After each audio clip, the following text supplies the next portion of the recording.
Our next speaker, while the U.S. Center is bipartisan, leadership comes from all aspects of the political spectrum.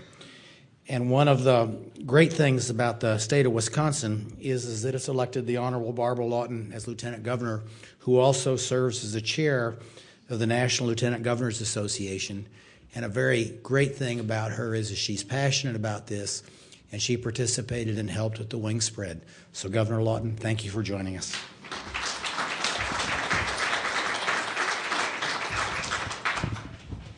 Good evening. Thank you for your kind introduction. I do come by this honestly. My mother was an AFS regional director, and our kitchen door was a revolving door to the world. It was wonderful. And we all have, I'm one of 5, chosen to live abroad at some time. And I decided after living in Oaxaca and Santiago de Chile that I was más latina que gringa. The states are a very important player in this picture, I think. And so I bring you that perspective. We are the breeding ground for citizen diplomats. And it is there where we also see the kind of organic models for citizen diplomacy that sprout up, be they in all manner of student exchanges back and forth, or via businesses that are developing their export businesses and starting exchanges in that way. We see it in business organizations and other kinds of organizations like Rotary clubs, tourism. In Wisconsin, we like to claim that we have the most Peace Corps volunteers of any state. I've seen interesting things come out of those, kind of stylized versions of all of those in the city of Milwaukee, a business group that is establishing its relationship with China, is strengthening that with an exchange of art exhibits from our fabulous museum and one in China with their former Minister of Culture is going to exhibit his art at the Milwaukee Art Museum, and Peter Buffett, not Jimmy, but Peter, who is Warren's son, actually has a very important installation that is going to China. In a small rural part of Wisconsin, the Rotary Club discovered, because there are a lot of interesting retirees coming into that area, that there were literally hundreds in this small county who had foreign experience.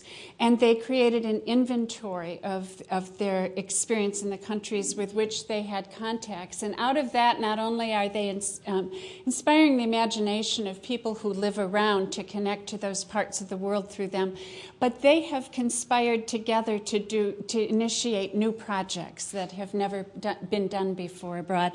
As citizen diplomats, we have lots of strong sister city relationships and a sister state relationship.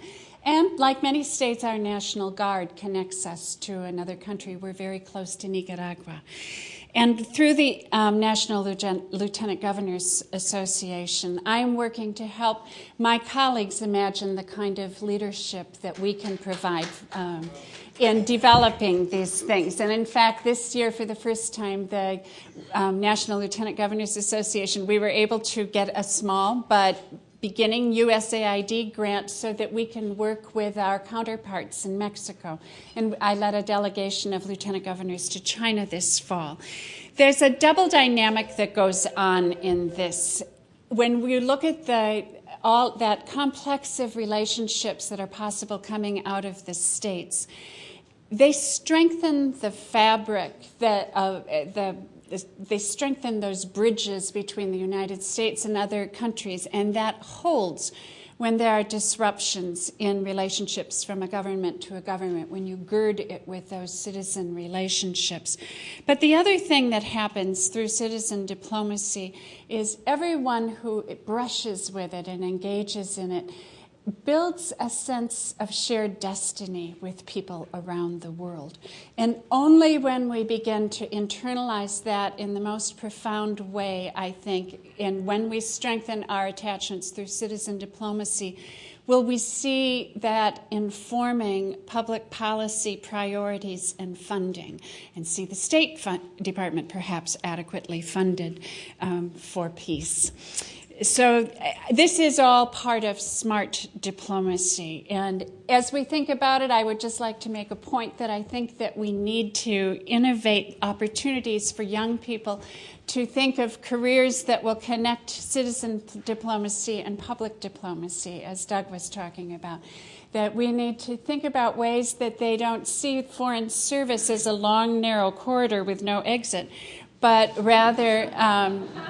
And we have to think about this. Young people today know that there will be many iterations of their career on a high-arcing trajectory, and the Foreign Service and public diplomacy needs to show them that it can follow an arc like that and have great opportunities.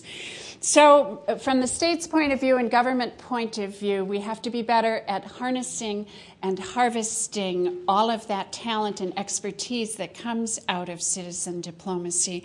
And then if we can help facilitate new connections, we can also then leverage the energy that those connections produce. And my vision is to create sort of a power grid that we can connect all of this to within states and between states. I envision a very important strategic hybrid of public diplomacy and private diplomacy, and it needs to come with leadership from the states. We have a president who I think is poised to help move us through this threshold in which we stand. We have organizations like the Center that bring us together to imagine what we can do when we're all standing shoulder to shoulder doing our best stuff. So thank you for including me.